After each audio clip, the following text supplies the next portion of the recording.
अस्सलाम वालेकुम दोस्तों, उम्मीद करते हैं आप सब खैरियत से होंगे। दोस्तों, तुर्की एयरपोर्ट के ऊपर कोई नई जो है वो चेंजिंग की है। ये जो इन्होंने तुर्की ने तब्दीली की है या इन्होंने जो थोड़ी यहाँ पे सख्ती की है, इसकी वजह से पिछले दिनों काफ़ी जो है वो मामला जो है वो गड़बड़ रहे हैं, बड़ा हंगामा रहा है। आपको मैं ये तफसील देता हूँ।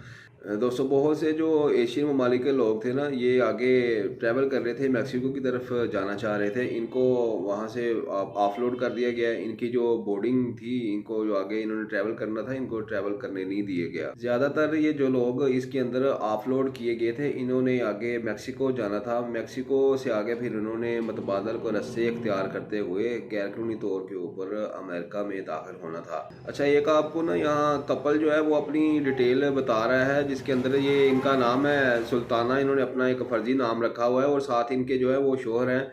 इनके पास ताजिक और रशियन नेशनैलिटी थी। मतलब वैसे जो इनकी बाय बर्थ जो इनकी पैदाइश हुई थी, ये ताजिकिस्तान में इनकी पैदाइश हुई थी। उसके बाद ये रशिया चले गए और रशिया की भी इनके पास नेशनैलिटी थी। अब इन्होंने अपना जो सारा ये किस्सा बता रही हैं कि अपनी शोहर के साथ इन्होंने जब ट्रैवल करना शुरू किया, मेन इनकी भी मंजिल जो थी वो अमेरिका थी। अच्छा, सुल्ताना कहती हैं कि हम बेसिकली जो है वो, जैसे आपको बताया कि अमेरिका जाना चाह रहे थे, उसके प्लान के लिए फिर हमने ये किया कि हमने जो टिकट अपनी बनवाई थी ना, वो डायरेक्ट यहाँ रशिया से फ्लाई जो है वो नहीं हम कर पा रहे थे मैक्सिको के लिए। तो फिर हमने ये किया कि हमने जो इसकी टिकट थी ना, वो हमने वहाँ से बनवाई, इसकी तुर्की से जो है ना वो हमने बनवाई। हमने फिर ये किया कि यहाँ रशिया से हम जाते हैं तुर्की, और तुर्की से फिर आगे जो है वो हम अल्टरनेट ट्रांसलेट को इस्तेमाल करते हुए ना, तो फिर हम चले जाएंगे मैक्सिको पहुंच जाएंगे। हम सारी जो प्लान था वो हमारा तैयार हो चुका था। लेकिन हमने जो ट्विटर था, जो हमने ग्रुप्स वगैरह ज्वाइन किए हुए थे, हमें उसमें कुछ नोटिस हमने किया, हमें मुतला किया गया कि अगर आप रशिया की आपके पास भी नेशनैलिटी है, तो आप यहाँ पे जब आएंगे, फिर उसके बाद आजकल जो माहौल चल रहा है, आपको ऑफलोड कर दिया जाएगा या आपको मेक्सिको के लिए जाने के लिए आगे जो है वो इजाज़त नहीं दी जाएगी। तो ये सुनकर हम थोड़ा सा टेंस हो गए थे। सुल्ताना कहती हैं कि जैसे ही हम तुर्की एयरपोर्ट पर पहुंचते हैं, तो उसके बाद हमारा आगे सफ़र शुरू होना था, जो हमने मैक्सिको के लिए जो प्लान किया हुआ था। लेकिन थोड़ी ही देर बाद अनाउंसमेंट हो जाती है जी, जितने एशियन ममालिक से तल्लक रखने वाले लोग हैं, या जो भी जिनके पास भी अगर रशियन ममालिक की नेशनैलिटी है, वो सब लोग एक तरफ आ जाएं। इसके अंदर अब जितने लोग एक साइड पर उन्होंने किए थे, इनका इनमें से इनका तल्लक Tajikistan, Uzbekistan, Pakistan, India, Bangladesh और कुछ ऐसे और भी ममालिक थे। ये वो तमाम लोग थे जो कि तुर्की से मैक्सिको के लिए जाना चाह रहे थे, जिन्होंने अपनी जो सारा प्लान था वो मैक्सिको के लिए करवाया हुआ था। इनको अब जो अमला था, उनकी तरफ से कहा गया कि आपसे कुछ मज़ीद पूछताछ होगी, आपको कुछ मज़ीद डिटेल आपसे हमने शेयर करनी है। इस वजह से जो है ना वो आपको कुछ देर के लिए तखीर का सामना करना पड़ेगा। अब इनमें से काफ़ी वो लोग एक साइड पे कर लिए गए थे, जिन लोगों ने मैक्सिको, ब्राज़ील, कोलंबिया, वेनेज़ुएला वगैरह जाना था। ये सब मतलब इन लोगों को एक साइड के ऊपर उन्होंने कर दिया। अब इनको एक तरफ करके इनसे कहा गया कि अपने जो है ना वो डॉक्यूमेंट्स वगैरह दिखाएं, अपने तमाम आपके पास जो दस्तावेजी डॉक्यूमेंट्स है वो चेक करवाएं। इनका पासपोर्ट हो गया, इनके पास जो इनकी कंफर्मेशन टिकट थी, होटल की कंफर्मेशन जो टिकट थी, वो उसके बारे में पूछा गया कि आपकी क्या पेड कंफर्मेशन आपके पास है या सिर्फ आपने रिजर्वेशन करवाई हुई है। अब ये दोनों चीज़ों के अंदर काफ़ी डिफरेंस होता है। और उसके बाद इनसे पूछा गया कि आप शो मनी के लिहाज से आपके पास क्या है, कितने पैसे हैं आपके, ये प्लान के मुताबिक आप इतने दिन वहाँ पे जाके मैक्सिको में रहना चाह रहे हैं, लेकिन आपके पास कितने पैसे इस वक्त जो है वो रिज़र्व हैं जो आप शो कर सकते हैं। दोस्तों, अब ये सख्ती से जो पूछने का जो मकसद था ना, वो क्या मकसद था, ये इनके जो स्टैट्स हैं ना, ये बता रही है रिपोर्ट इनकी। वो कह रही है कि गुज़श्ता साल जो है ना 2023 के अंदर ना 2.5 लाख जो बंदा है ना, वो गैर कानूनी तरीके से ना ये सरहदों के ज़रिए इन्हीं रास्तों को ना इस्तेमाल करते हुए अमेरिका में दाखिल हो गया। इनमें से ये जो 50% लोग हैं ये उज़्बेकिस्तान वाले हैं, 22% लोग जो हैं वो कज़ाकिस्तान वाले हैं, और 28% लोगों का तल्लक जो है ना ये पाकिस्तान से है, इंडिया से है, बांग्लादेश से है और दीगर एशियन जो ममालिक हैं ना। इस वजह से इनसे जो है ना वो ज़रा पूछताछ ज़्यादा जो है ना वो की जा रही है, क्योंकि ये गैर कानूनी तरीके से जो लोग जाते हैं, इनको थोड़ा सा जो है ना उन्होंने कोशिश ये की है ये रोका जाए।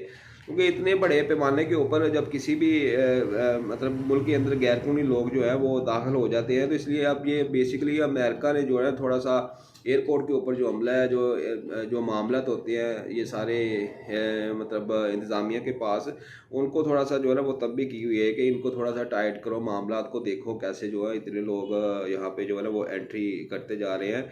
अब ये जो इनका अमेरिका का कस्टम हुकाम है ना, एक अदारा है जो सारा जो है ना वो कस्टम वगैरह को जो लोग मतलब किसी मुल्क के अंदर भी एंट्री करते हैं ना वो देखते हैं। इनकी जो रिपोर्ट है वो कह रही है कि साल 2024 से शुरू जब से हुआ है और अभी मार्च है ना, जो मार्च तक तकरीबन ये सिर्फ एक हमारी जो चेक पोस्ट है ना, कैलिफोर्निया की एक चेक पोस्ट है, यहाँ से ही जो गैर कानूनी जो लोग हैं ना वो अमेरिका के अंदर 1,40,000 जो लोग हैं ना वो गैर कानूनी तौर पर यहाँ पे अभी तक जो एंट्री कर चुके हैं। अब ये जो लोग हैं यहाँ पे एयरपोर्ट के ऊपर इनसे पूछताछ वगैरह, जिस तरह आपको मैं बता रहा था ना, इनकी ये चेकिंग वगैरह सारी शुरू हुई है, तो इनके डॉक्यूमेंट्स वगैरह देखे गए हैं, इनका प्लान वगैरह पूछा गया है। ना इनके पास अब कोई ट्रैवल प्लान था, ना इनके पास होटल रिजर्वेशन थी, और ना ये कोई ऐसी चीज़ें थी। ये सारी जो रुदात है, कहानी जो है ये सुल्ताना और उनके शोहर जो है ना वो भी ये सुना रहे हैं, जो इनके अंदर ना पूरा कॉलम के अंदर लिखा गया है कि क्या क्या फिर उनके पास जो है ना सवालात उनसे पूछे जा रहे हैं। पहले कहीं गए हो? उन्होंने कहा नहीं जी, पहले तो हम कभी भी नहीं कहीं गए। इवन के ये जो ताजिकिस्तान या उज़्बेकिस्तान के नेशनैलिटी वाले लोग थे, या उसके बाद रशियन जो इवन लोग थे, वो भी कभी रशिया से बाहर निकले ही नहीं थे, वो उन्होंने कोई ट्रैवल किया ही नहीं था।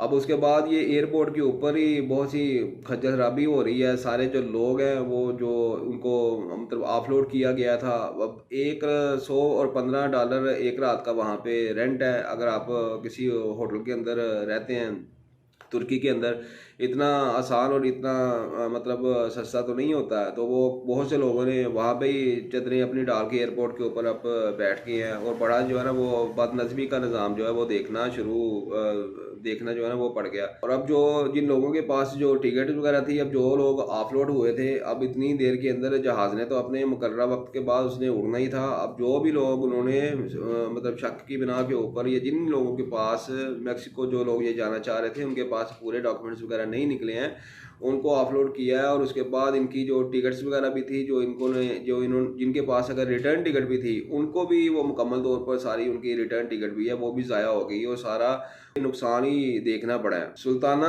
जो थी वो ये जो सारी डिटेल बता रही है, वो कह रही है मैं सारी जो कहानी थी ये मैं देख रही थी, मैं सारी इनको ऑब्जर्व कर रही थी। जब हमारे पास ये अफसर आता है तो हमसे पूछता है कि हाँ जी आप मैक्सिको आपकी क्या नेशनैलिटी है और आप मैक्सिको कितने दिन रहना चाह रही हैं। तो बेसिकली हम ये सारी डिटेल्स वगैरह जो यहाँ पे मामलात हो रहे थे वो देख के थोड़ा, वैसे मियाँ बीवी पहले ही थोड़े घबरा गए थे। तो हमने इनकी ये जो सारी तफ्तीश हो रही थी, तो हमने इसी दौरान ना एक जो चेक लिस्ट थी ना वो हमने देख ली कि हमारा तो ऑलरेडी जो नाम है, हमारे मुल्क का जो नाम है, मतलब हमारा तल्लक जो है वो नेशनैलिटी रशिया से है, तो हम वीज़ा फ्री हैं। हम तो वैसे भी जो है वो मैक्सिको बगैर वीज़ा के जा सकते हैं, दुबई बगैर वीज़ा के जा सकते हैं, तुर्की बगैर वीज़ा के जा सकते हैं। लेकिन हमारी जो मंजिल थी वो हमने तो उधर यूनाइटेड स्टेट ही दाखिल होना था। हमसे जब तमाम डिटेल्स वगैरह पूछी गई तो उसके बाद मेरे शोहर जो थे उन्होंने अपने कार्ड्स वगैरह अपनी डिटेल भी दी, क्योंकि मेरे हस्बैंड जो थे ऑलरेडी रशिया के अंदर जो थे उनकी एक कंस्ट्रक्शन कंपनी थी, और वो उन्होंने अपनी तमाम तर डिटेल उनके सामने रखी, तो लिहाजा ये था कि फिर हमें इसकी वजह से कुछ नरमी हो गई। ताना कहते हैं एक वक्त था कि उसके अंदर सारे इस मामले के अंदर ना हम थोड़ा घबरा भी गए कि एक तो ये है कि यहाँ से अगर हम मैक्सिको चले भी जाते हैं, क्योंकि फिल वक्त जो पाबंदियाँ हैं उसको हम क्रॉस कर भी लेते हैं, मैक्सिको पहुँच जाते हैं, लेकिन मैक्सिको पहुँचने के बाद आगे यूनाइटेड स्टेट तक जाने का रास्ता जो है वो इतना आसान नहीं होता। वो मुख्तलिफ जो है ना वो हमें मतलब चैलेंजेस से सारा गुजरना पड़ेगा। बहुत सी तकलीफ़ें जो है वो बर्दाश्त करना पड़ सकती हैं, हमें अपनी जान से भी जो है वो जाना पड़ सकता है, क्योंकि वहाँ पे क्राइम की जो वो भी लेवल है वो भी काफ़ी हाई है, और उसके बाद किडनैपिंग है। तो एक वक्त था जब हमने ये सारी चीज़ें जो हैं वो सोचना शुरू हो गए, लेकिन फिर वो हम दोनों ने ये मशवरा किया, उसके बाद हमें एक हिम्मत मिली कि इतने लोग ऑलरेडी पहले जो है वो सारे रशिया से लोग काफ़ी तादाद में निकले हैं और उसको इन्हीं रस्से को मतलब अपनाते हुए वो मैक्सिको पहुँचे हैं और मैक्सिको से फिर उन्होंने यूनाइटेड स्टेट के अंदर उन्होंने अपना दाखिला ले लिया और उसके बाद आज उनके पास अपने डॉक्यूमेंट्स और एक अच्छा जो है वो रोज़गार कमा रहे हैं। ये चीज़ अब जब दोबारा हमने ये सोची ना, तो हमें काफ़ी हद तक जो है ना वो एक मजबूती मिल गई। इसके अलावा वो कह रही हैं आर्टिकल के अंदर के जो मेरे शोहर के जो दोस्त थे ना, वो भी काफ़ी जो थे ना वो इनको इनकरेज कर रहे थे। वो भी मतलब कह रहे थे कोई ऐसा मसला नहीं है, हम भी इसी रस्से को हथियार करते हुए यहाँ पे पहुँचे हैं। आपने जब यहाँ पे यूनाइटेड स्टेट में मैक्सिको से होते हुए पहुँचना है, तो सबसे पहले जो आपका हम यहाँ पे काम करवाएंगे, आपका असाइलम अप्लाई करवाएंगे।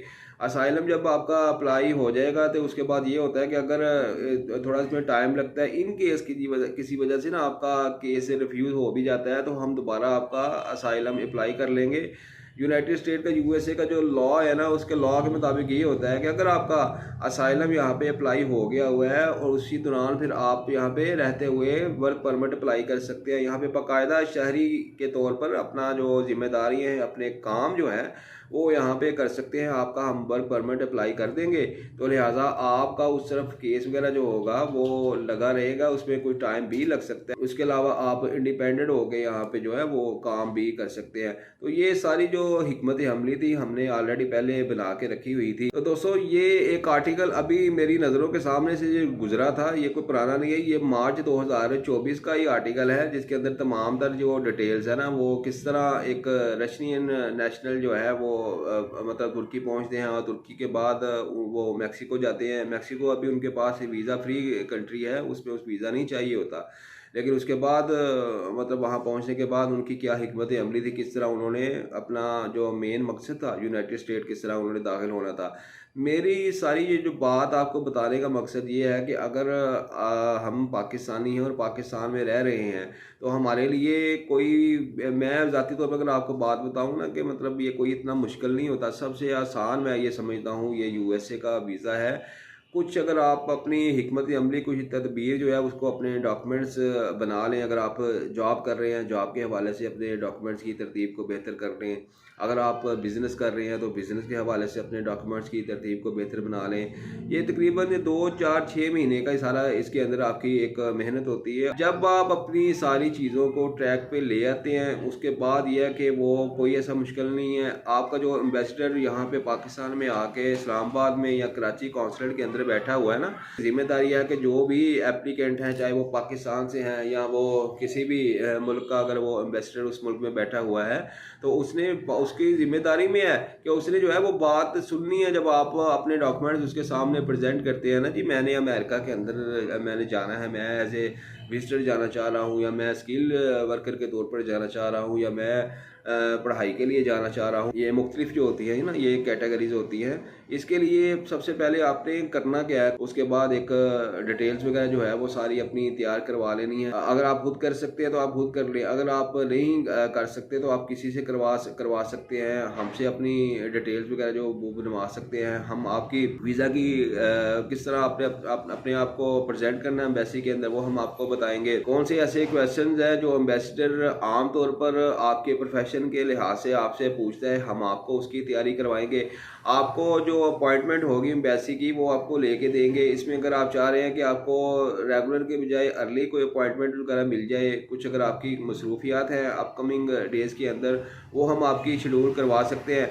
इसके अलावा ये है कि आपके जो मखसूस अगर आपका कोई काम है, कोई बिज़नेस है, अगर आप कोई हौजरी के काम के साथ मुंसलिक हैं या आप लेदर के काम के साथ मुंसलिक हैं, तो ये सब चीज़ें जो है वो आपका मुकम्मल, अब यूएसए के अंदर बहुत से जो है वो मतलब एग्जीबिशन लगती हैं, बहुत से सेमिनार्स वहाँ पे जो है ना वो होते हैं।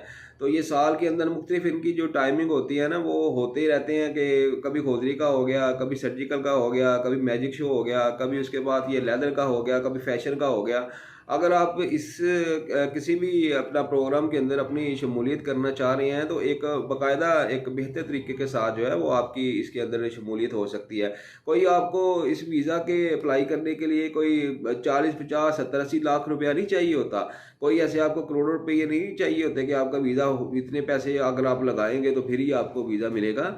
इसके चंद एक बुनियादी जो है वो चीज़ें आपको, आपकी जो एम्बेसी फ़ीस है वो देना होती है। उसके बाद आपने अपने डॉक्यूमेंटेशन के ऊपर थोड़ा जो है उसको देखना होता है। आपके जो एक माइनर से चार्जेस होते हैं वो कंसल्टेंसी से वो आपने देखनी होती है। अगर आप ये चाहते हैं कि आपकी वो अर्ली अपॉइंटमेंट हो जाए तो उसके ऊपर माइनर से चार्जेस होती है। नहीं तो अगर आप रेगुलर में जाना चाहते हैं, रेगुलर में रह के अपना जो केस है वो प्रेजेंट कर सकते हैं।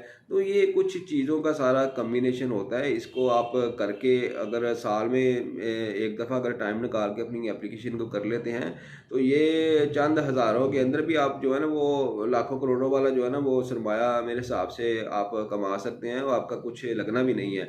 तो बेसिकली बात ये होती है कि हमारी इस तरफ तवज्जो नहीं जाती। हम जब अमेरिका का नाम सुनते सुनते हैं तो हम ये समझते हैं जी ये अमेरिका तो बहुत एक मुश्किल सी कोई चीज़ है, इसको तो इसका वीज़ा तो हम ले ही नहीं सकते, कोई नामुमकिन सी बात है इसके लिए। तो जब तक हम एक अपना लेवल जो है वो फाइनेंशियली तौर पर बहुत स्ट्रॉन्ग ना कर लेंगे तो तब तक जो है वो हमें इसके ऊपर अबूर ही हासिल नहीं हो सकता। तो ये एक मिथ जो है ना दोस्तों बिल्कुल गलत है, कोई रॉकेट साइंस नहीं है। मज़ीद अगर आप अपने आप को इस वीज़ा के लिए अप्लाई करवाना चाह रहे हैं या हमसे इस वीज़ा के लिए कोई किसी किस्म की सर्विसेज लेना चाह रहे हैं, आप बिला झिझक हमसे कांटेक्ट कर सकते हैं। हम आपको यकीन दिलाते हैं कि बड़ा ही आपकी एक बेहतरीन अंदाज के अंदर आपकी जो है ना हम तैयारी करवा के आपको प्रेजेंट करेंगे। फ़िलहाल के लिए दोस्तों इतना ही। अपना बहुत सा ख्याल रखिएगा। एक नई वीडियो के साथ दोबारा आपकी खिदमत में हाज़िर होंगे। अल्लाह आपका हामी नासिर हो।